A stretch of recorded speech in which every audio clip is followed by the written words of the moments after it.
আসসালামু আলাইকুম বন্ধুরা, আশা করি সকলেই ভালো আছেন। তো আমি আপনাদের আজকের এই ভিডিওতে দেখাবো যে আপনারা আপনাদের ফোনে থাকা কিবোর্ডে কিভাবে যে কোনো ভাষা ইচ্ছে মতো সেট করে নেবেন। তো বেশি কথা না বলে চলুন ভিডিওটি শুরু করি। শুরু করার জন্য প্রথমেই আপনারা আপনাদের মোবাইল থাকা সেটিংয়ে চলে যাবেন। সেটিংয়ে যাওয়ার পর একটু নিচে স্ক্রল করে দেখাতে পারবেন যে অ্যাডিশনাল সেটিং নামে একটি অপশন আছে, এটার উপরে ক্লিক করবেন। তারপর দেখেন এখানে ল্যাঙ্গুয়েজ অ্যান্ড ইম্পোর্ট নামে অপশনটি রয়েছে, এটার উপরে ক্লিক করবেন। ক্লিক করার পর দেখেন এখানে তিনটি অপশন রয়েছে। এখানে 3 নম্বর যে অপশন রয়েছে ম্যানেজ কিবোর্ড, এখানে একটি ক্লিক করবেন। ক্লিক করার পর দেখেন এখানে কিবোর্ড লেখা রয়েছে, এই কিবোর্ডের উপরে ক্লিক করবেন। তো আপনি যে ভাষাটি সিলেক্ট করতে চাচ্ছেন সেই ভাষাটি এখান থেকে সিলেক্ট করতে হবে। তো আপনারা ল্যাঙ্গুয়েজের উপরে ক্লিক করবেন। ক্লিক করার পর দেখেন যে এখানে অ্যাড কিবোর্ড নামে একটি অপশন রয়েছে, এই অ্যাড কিবোর্ড উপরে একটি ক্লিক করবেন।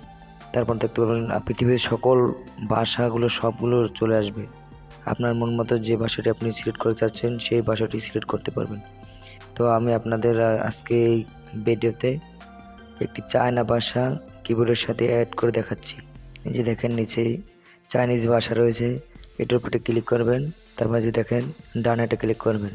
তো দেখেন এখানে আমি বাংলা রয়েছে, ইংলিশ রয়েছে আর চীনের ভাষা রয়েছে, চাইনিজ ভাষা। তো আমি আপনাদের প্র্যাকটিক্যাল দেখিয়ে দিই যে আমার কিবোর্ডে ভাষাটি সঠিকভাবে সেট হয়েছে কিনা।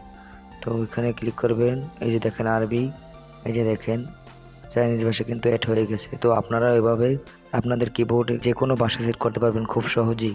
তো ভিডিওটি কেমন হয়েছে সবাই কমেন্টে বলবেন এবং চ্যানেলে নতুন হয়ে থাকলে চ্যানেলটি সাবস্ক্রাইব করে রাখবেন। ধন্যবাদ।